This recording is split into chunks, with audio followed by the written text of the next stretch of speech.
Police officers, have you ever had to arrest family? While doing my nightly patrol, I noticed a black Hyundai swerving in the highway doing 95 miles per hour. When I finally got the driver to pull over and step out of the vehicle, my jaw dropped. It was my wife, drunker than an Irishman, staring right at me. But instead of looking guilty or ashamed, she lunged at me. "You cheater!" she yelled, clawing her nails at my face. I tried to restrain her, but she just kept hitting me and trying to gauge my eyes until I had no choice but to handcuff her by force. I placed her into the back seat and took off for the police station. The whole ride there, she kept saying our marriage was over and refused to elaborate why she thought I cheated. My heart genuinely broke bringing her in. I thought she was having another psychotic break. But then, she saw a picture of my coworker Dana's face on the wall and started yelling, "That's her! That's the one you're sleeping with!" I was genuinely confused. Me and Dana sometimes patrolled together, but that was it. I stayed in that station talking to my wife for hours, trying to plead that I never cheated. But she wouldn't listen to a word I said. I was eventually forced to just leave her in the cell and head home. When I came back in the morning, my wife was still there. And that's when I saw Dana in the break room. She rushed to me immediately. "Oh my God, are you okay? Your wife is so crazy for saying all of that about us. Is there anything I can do to help?" I told her yes, there was. I took her to my wife and asked Dana to explain that we never slept together. "You're both lying. I found your lipstick in his patrol car." My wife slurred at Dana, who was stepping back looking genuinely scared. And before anyone else could get a word in, my wife's parents arrived at the station. Her father jabbed his finger into my chest. "You piece of garbage! How dare you arrest your own wife?" Her mother was right behind him, tears streaming down her face. "How dare you sleep with your co-worker?" The whole station was now watching. The chief even stepped out, and I had to convince him I was handling this. That's when Dana stepped forward. She was usually a hothead in confrontation, but her hands were up peacefully for some reason. "Sir and ma'am, there's been a huge misunderstanding. Your son-in-law and I are just colleagues." My father-in-law whipped around to face her. "We know all about you. Late-night shifts, text messages. Jennifer showed us everything." I grabbed my mother-in-law's arm. "What text messages?" I've never texted Dana outside of work schedules. My wife suddenly gripped the bars. "January 15th, February 3rd, March 22nd, all dates you were texting. Should I keep going?" I pulled out my phone, scrolling frantically through my messages, but I found nothing. "I don't know what you're talking about." Dana touched my shoulder gently. "This is so confusing for you. Maybe someone spoofed your number." My father-in-law got in my face. "Get her out of that cell now. We're taking her home." I told him politely that doing this in the police station wasn't the brightest move. His face went red. That's when the desk sergeant intervened. "Sir, she blew a .19. Your daughter is facing DUI charges. Bail hearing isn't until noon." "Then we'll wait," her mother spat. "And our lawyer will be hearing about this false imprisonment." Dana pulled me aside while they went to sit with my wife. "Listen, I think you should go home. Check on your son. This is getting really ugly and you look exhausted." She was right. I drove home in a daze, my hands shaking on the steering wheel. When I walked through the door, Ethan was sitting on the couch, still in his pajamas even though it was almost 10 a.m. "Dad?" His voice was small. "What happened?" Mom was crying. "Is she okay?" I sat down next to him, trying to find the right words. "Mom made a mistake driving when she shouldn't have. She's safe, just upset. She kept talking about Dana on the phone with Grandma," Ethan said. My blood went cold. "You know Miss Dana?" He nodded. "Yeah, she brought us cookies once when you were working overtime. Mom got really mad after she left." I felt my stomach drop. "When was this? Like 2 months ago, maybe?" Mom threw the cookies in the trash and kept crying. I stood up, pacing now. "Did Dana say anything to Mom?" "I don't know. They talked at the door for a while. Mom looked really upset after. None of this made sense." I checked my patrol car while Ethan watched TV. Sure enough, under the passenger seat, a tube of lipstick. But I'd never seen Dana wear lipstick.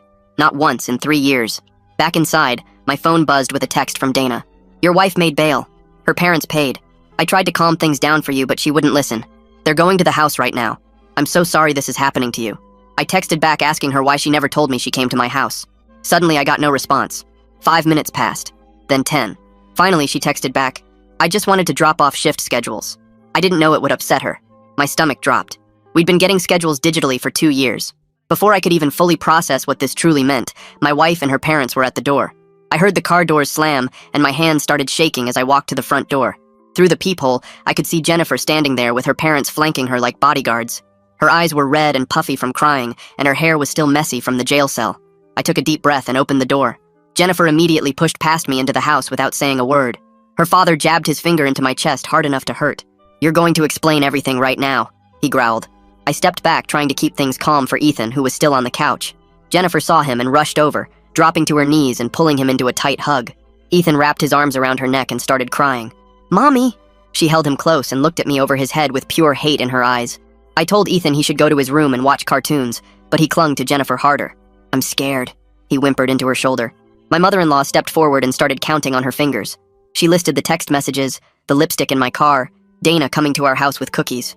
I tried to explain that I never sent any texts and didn't know about the lipstick. They wouldn't let me finish a single sentence. Jennifer's dad kept interrupting, and her mom was shaking her head like she didn't believe anything I said. Jennifer stood up, still holding Ethan, and pulled out her phone with her free hand. She scrolled through it and then shoved the screen in my face.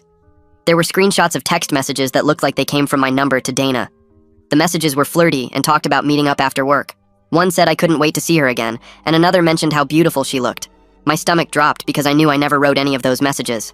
I grabbed my own phone and pulled up my text history with Dana. There was nothing there except work schedule stuff from months ago.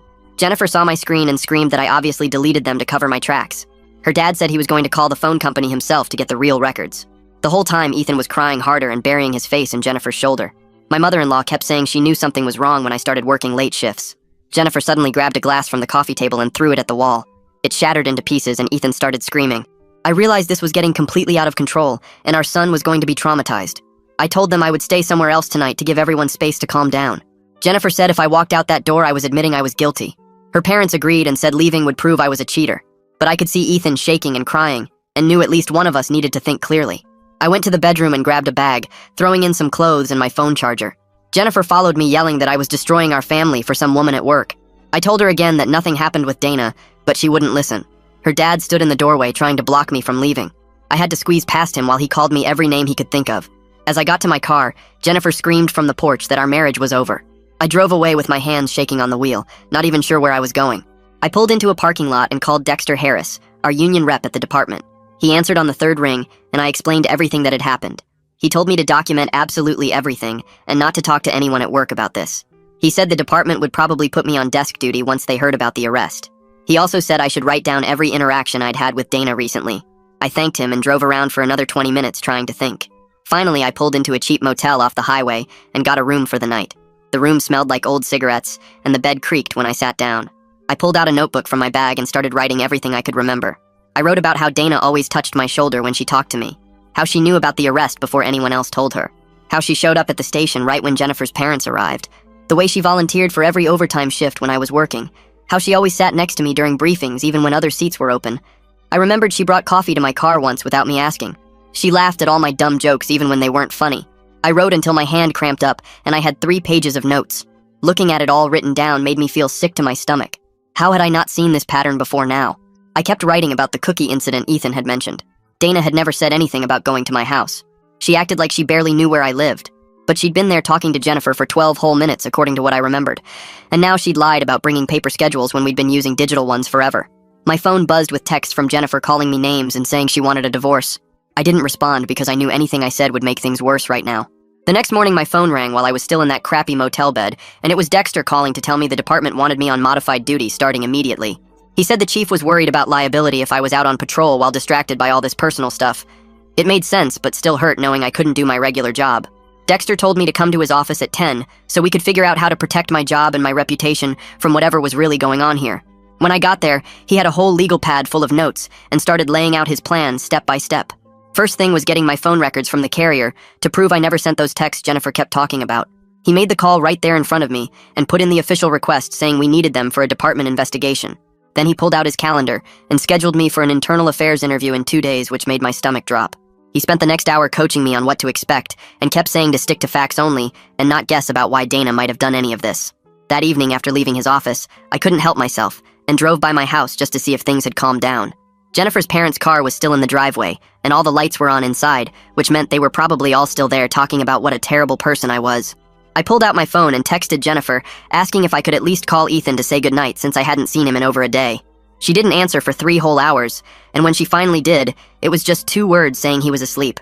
I looked at the time, and it was only 7 at night, so I knew she was lying, but calling her out on it would just make everything worse. Back at the motel, I grabbed my notebook again and started making a detailed timeline of every single time I'd worked with Dana over the past few months. I wrote down how she always volunteered for overtime shifts when she knew I was working them too. She always sat right next to me during briefings, even when there were plenty of other empty chairs around the room. She brought me coffee to my patrol car at least once a week without me ever asking for it. She knew my favorite sandwich from the deli down the street and would grab one for me sometimes. Looking at all these little things written down made a pattern, so clear that I felt stupid for not seeing it before. The next day, I had to go to the station to fill out paperwork for my modified duty status, and the whole place felt different. People I'd worked with for years wouldn't look me in the eye when I walked past them in the hallway. The desk sergeant who usually joked around with me just nodded and handed me the forms without saying anything. Word had clearly spread about Jennifer's arrest and her accusations about me and Dana. 2 days later, I sat in the internal affairs interview room across from Joshua McLean, who I'd only met once before at a department barbecue. He asked me question after question about my working relationship with Dana and whether we'd ever crossed professional boundaries. I explained we were just patrol partners who worked well together, but he kept coming back to why she would come to my house with cookies. He pulled out a folder and showed me the same screenshots Jennifer had shown me of those text messages with my name on them. I told him again that I never sent them and asked if they could check Dana's phone for any apps that could fake phone numbers. McLean wrote everything down, but his face stayed blank, so I couldn't tell if he believed me or thought I was lying. After 2 hours of questions, I was walking out when I suddenly remembered what Ethan had said about Jennifer and Dana talking at the door for a long time. I pulled out my phone right there in the parking lot and called Dexter saying we needed to find out exactly what Dana had said to my wife that day at our house. Dexter called me back within 10 minutes and said we should check if any neighbors had doorbell cameras from when Dana came by with those cookies. It was worth a shot, even though 2 months was a long time for someone to keep footage. I drove straight back to my neighborhood and started knocking on doors. The first 2 neighbors either didn't have cameras or had already deleted old recordings. The third house belonged to Mr. Peterson, who worked in IT and kept everything backed up to the cloud. He invited me in, and we sat at his computer while he scrolled through archived footage from February. After about 20 minutes of searching, he found it. There was Dana at my front door holding a container of cookies. The timestamp showed she stood there for 12 whole minutes, which made no sense for just dropping something off. Mr. Peterson kept clicking through more clips and found another one showing someone leaning into my patrol car parked in the driveway. The person's face wasn't visible, but they were definitely messing with something inside the car. I asked him to send me both clips immediately and thanked him about 50 times. My hands were shaking as I forwarded everything to Dexter with a message explaining what we'd found. He texted back saying this was exactly what we needed, and he was sending it straight to Internal Affairs with a formal request to investigate Dana.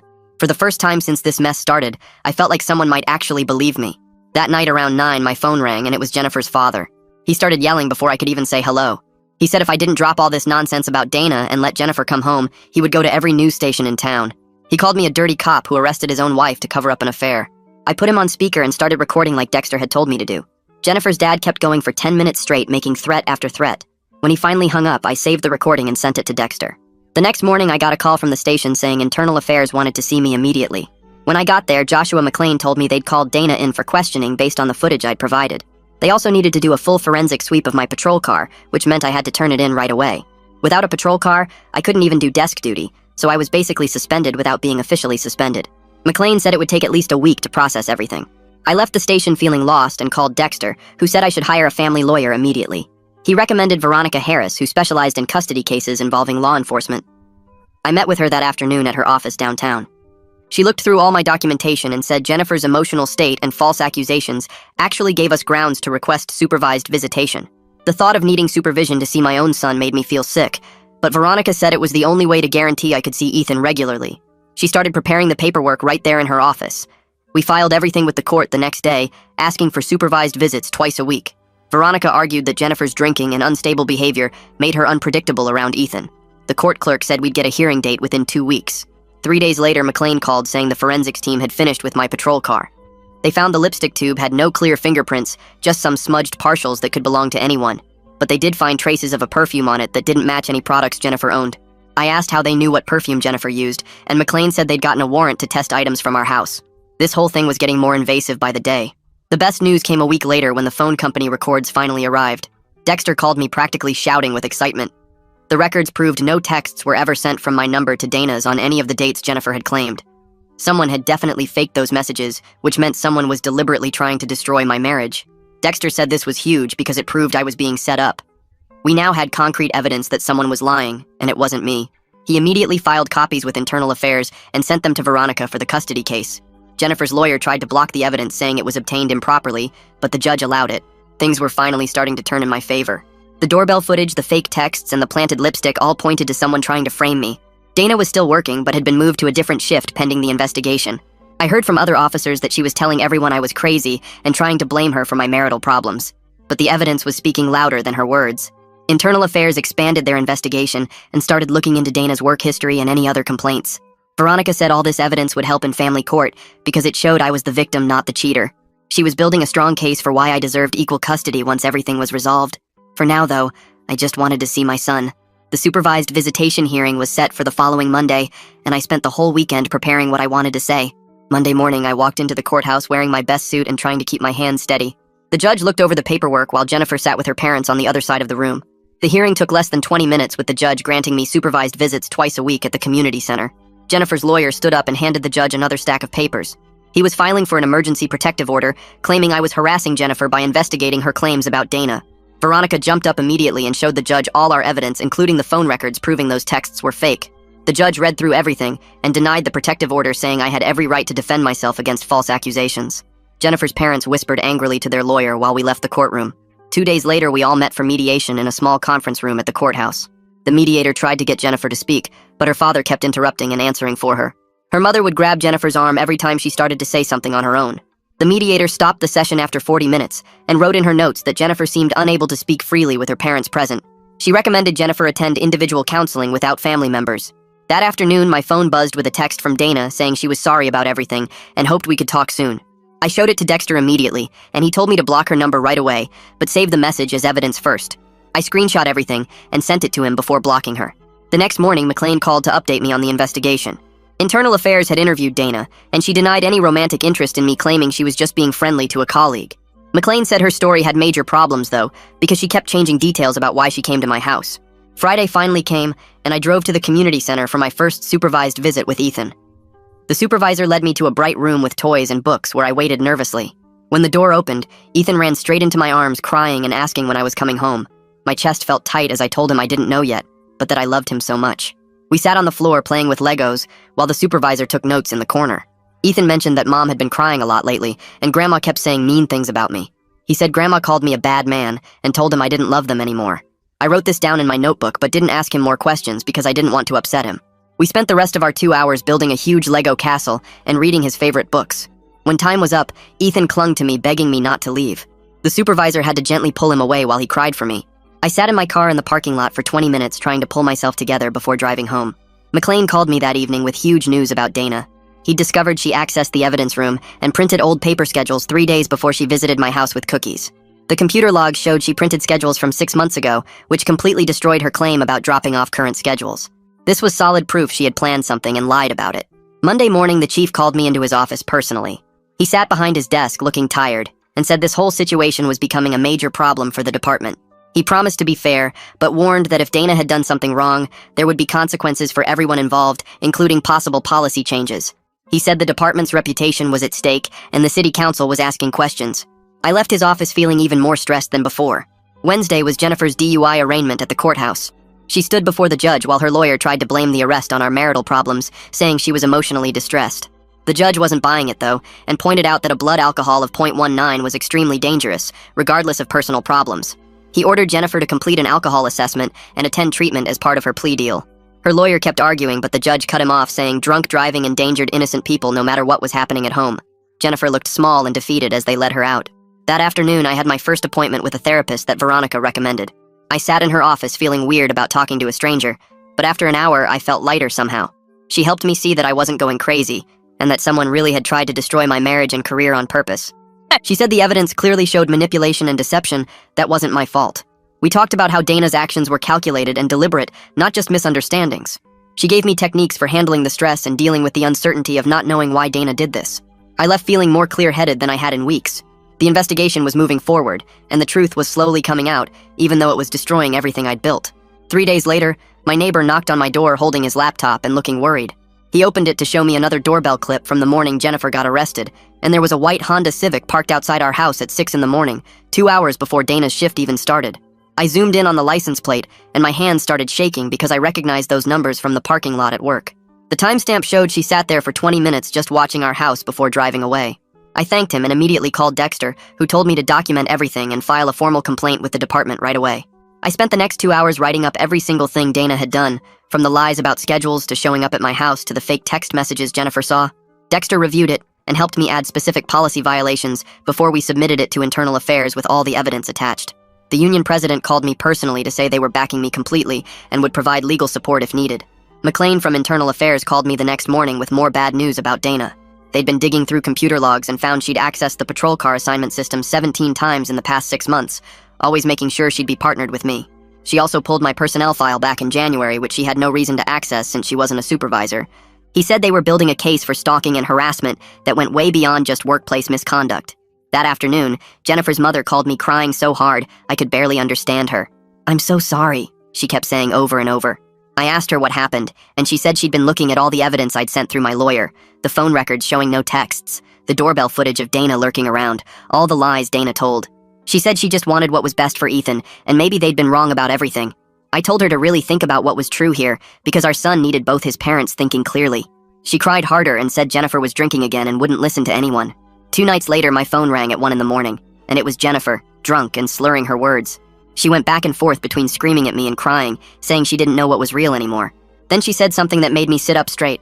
"Dana showed me messages on her phone, but I was already drunk and maybe I couldn't see right." I asked her to repeat that, and she said Dana had come to the house that day with a phone showing messages, but Jennifer had already been drinking since noon. She said the phone looked like mine, but now she wasn't sure about anything. I recorded the call on my laptop while she rambled about being confused and not knowing who to trust.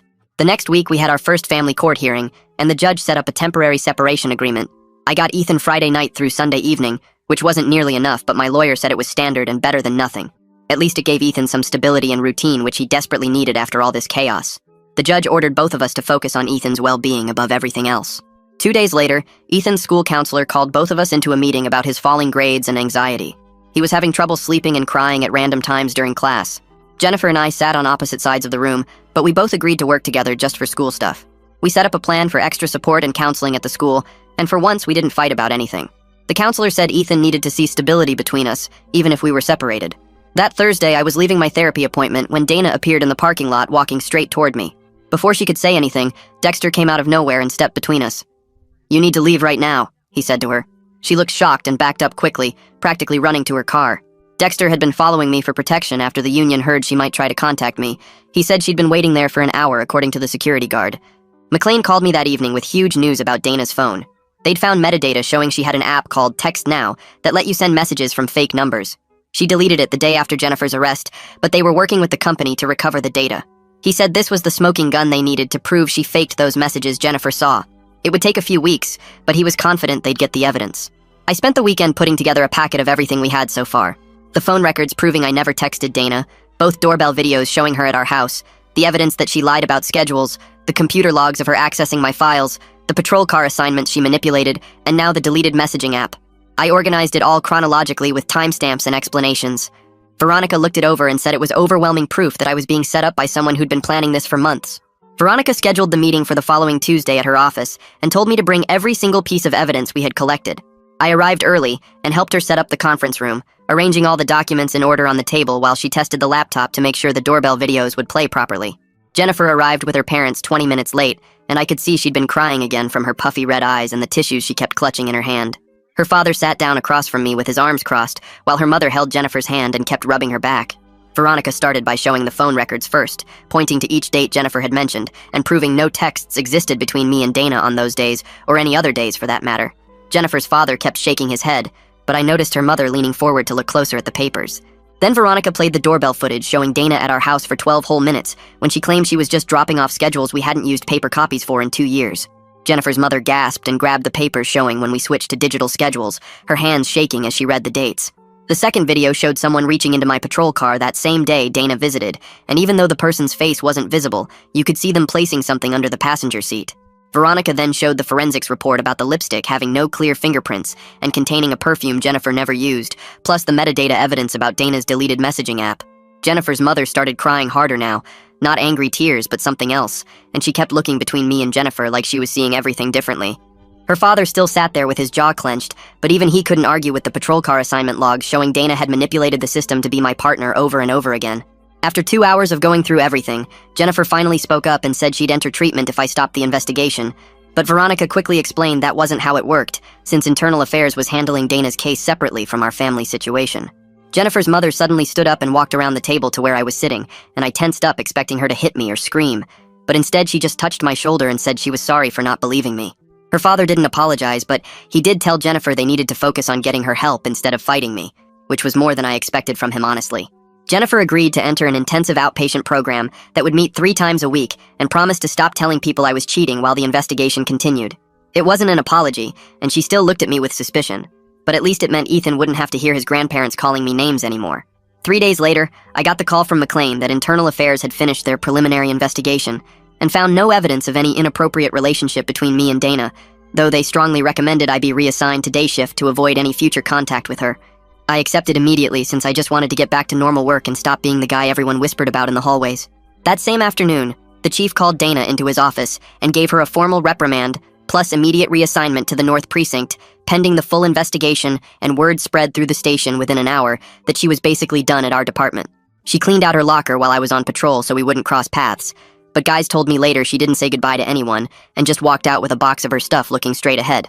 Jennifer started her treatment program the next Monday and actually seemed to be taking it seriously, showing up for every session and participating in the group discussions, according to what her counselor told me during our check-in call. About 2 weeks in, her therapist reached out asking if I'd be willing to do some joint sessions to work on co-parenting communication. And even though the last thing I wanted was to sit in a room with Jennifer after everything, I agreed because I knew Ethan needed us to at least be functional parents. During our third joint session with both therapists present, Jennifer finally admitted that Dana had come to the house that day and shown her messages on a phone, claiming I was harassing her and wouldn't leave her alone at work. Jennifer said she was already drunk by noon that day, and when she saw those messages with my name at the top, she just believed it immediately without thinking to check if the number matched mine. The therapist asked her to think about why she was so quick to believe it, and Jennifer started crying, saying she'd been feeling disconnected from me for months because of all my overtime shifts, and she was already worried I was pulling away from the family. I wanted to be angry, but honestly I just felt sad that she'd been struggling, and instead of talking to me about it, she'd turned to drinking, and then believed the first bad thing someone told her about me. Dexter called me that evening with an update that Dana would definitely face formal misconduct charges that could end her law enforcement career since the evidence of manipulation and false statements was too overwhelming for the department to ignore. He said the union wouldn't even defend her because she'd violated so many policies and ethical standards that they couldn't justify supporting her case. The next week, Jennifer had her court date for the DUI charge, and her lawyer worked out a deal where she'd plead to reckless driving instead of DUI in exchange for completing treatment and losing her license for 6 months. Veronica told me this was pretty typical for first offenses with good lawyers, and even though it felt unfair that she wouldn't face the full consequences, I decided not to fight it since it meant less stress for Ethan. We settled into a routine where I had Ethan every weekend and Wednesday nights, and while it killed me not to see him every day, at least the schedule was stable and he knew what to expect. His teacher called to say he was doing better in class, paying attention more and not crying randomly like before, though he still asked her sometimes when Mommy and Daddy would live together again. During one of our sessions, Jennifer's therapist suggested we go through Jennifer's phone together to look for evidence of the fake messages, and that's when we found it. There was a contact saved with my name, but when we clicked on it, the number was completely different from mine, off by just 2 digits so you wouldn't notice unless you really looked. Jennifer started shaking when she realized Dana must have created this contact during those 12 minutes at our door, then used it to send the fake messages that Jennifer saw when she was too drunk to notice the number didn't match. The discovery made Jennifer shake harder, and she grabbed my arm asking me to call her parents right away. I dialed her dad's number and handed her the phone, watching her explain everything we'd just found while tears ran down her face. Her parents showed up at our door 20 minutes later, and her dad looked at the evidence on Jennifer's phone, his face getting redder by the second. He turned to me and said they owed me an apology for the public scene at the station, but they were just trying to protect their daughter. I told him I understood, and that all that mattered now was helping Jennifer get better and keeping Ethan stable through this mess. Her mom hugged me for the first time in months and whispered that she was sorry for believing the worst about me. The next morning, Dexter called with news from Internal Affairs about their final decision on Dana. They sustained multiple policy violations including evidence tampering, making false statements, harassment, and conduct unbecoming an officer. She wasn't getting fired, but they demoted her 2 ranks and transferred her to the records division where she'd be filing paperwork instead of working patrol. Dexter said it wasn't the termination we hoped for, but at least she'd never work the streets again or have access to patrol cars and equipment. 3 days later, a letter arrived at the station from Dana addressed to the department taking responsibility for what she called poor judgment and unprofessional behavior. Veronica read it first and told me it was actually good that Dana didn't apologize to me directly since it showed admission of wrongdoing that could help if we decided to pursue civil action later. The chief called me into his office that afternoon to tell me I'd be returning to regular patrol starting Monday with a new partner named Rodriguez, who transferred from the next county over. Rodriguez knew the whole story, but treated me like any other cop when we started working together, focusing on the job instead of the drama. Some of the other officers still whispered when I walked by, but most of them had seen the evidence and were supportive, especially after word spread about Dana's demotion. Jennifer and I met with both our lawyers the following week to formalize our separation agreement. We agreed on a trial separation for 6 months, with the option to either work toward reconciliation or proceed with divorce depending on how her treatment went and whether we could rebuild any trust. Jennifer was staying committed to her outpatient program and hadn't had a drink in 3 weeks, according to her therapist, who called me with updates. Our custody arrangement gave me every other weekend plus Wednesday nights with Ethan, and Jennifer got him the rest of the time, as long as she stayed sober and continued treatment. That Saturday, I picked up Ethan for our weekend and drove him to the park near the lake where we used to go when he was little.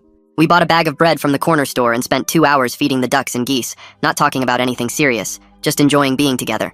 Ethan laughed when one brave duck ate right from his hand, and for the first time in months, I saw him acting like a regular kid instead of carrying the weight of our family problems. He asked if we could come back next weekend, and I promised we would, making a mental note to keep our time together simple and fun instead of trying to fix everything at once. On the drive home, Ethan fell asleep in the back seat, and I found myself thinking about everything that had happened with Dana over the past year.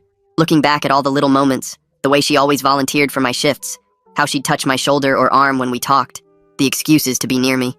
It was clear she'd developed feelings that turned into something darker. I'd been too focused on doing my job to notice the warning signs and missed how her behavior was escalating from a crush into full manipulation and obsession. The whole experience taught me to pay more attention to workplace boundaries and trust my gut when something feels off instead of brushing it aside to avoid awkwardness. 2 months have passed since that night I arrested Jennifer, and our family looks nothing like it used to. We're not living together. Jennifer and I might never fully trust each other again, and Ethan still asks when things will go back to normal. But Jennifer's getting help for her drinking. I'm back at work without false accusations hanging over me. Dana can't hurt anyone else from her desk job, and most importantly, Ethan's safe and starting to smile again. The truth about Dana's manipulation finally came out, even though it took destroying our marriage to expose it. Sometimes that's the best ending you can hope for when someone decides to tear your life apart. Not a happy reunion, but at least everyone's surviving the wreckage and finding a way forward. That's how it went for me. Now I want to hear what you think. Drop a comment so we can keep the conversation going.